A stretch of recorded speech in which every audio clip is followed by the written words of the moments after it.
I'm standing here in front of the Bacon truck in San Francisco on a chilly day on Wednesday, the 21st of December. We're about to give Jim and his crew the Best Food Truck Award that he won at the Sacramento Mobile Food Festival on December 3rd.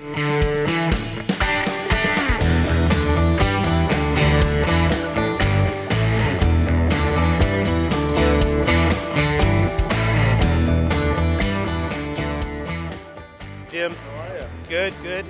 Congratulations. Thank you. Sorry, I'm tied to Stitch here. You got Stitch. You got we brought Stitch. Get Stitch on here. Stitch is proud to present this award to you today. 700 people voted. Jim took home over 20% of those votes, taking home the bacon to San Francisco, and we're here today to present this plaque to Jim. Jim, congratulations. Right. This is for you. We hope we see you more in Sacramento.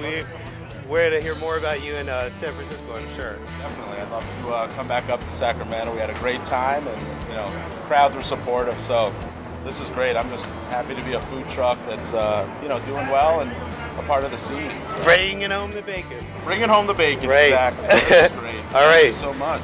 Thank you, Jim. All right, Chris. Thanks, guys.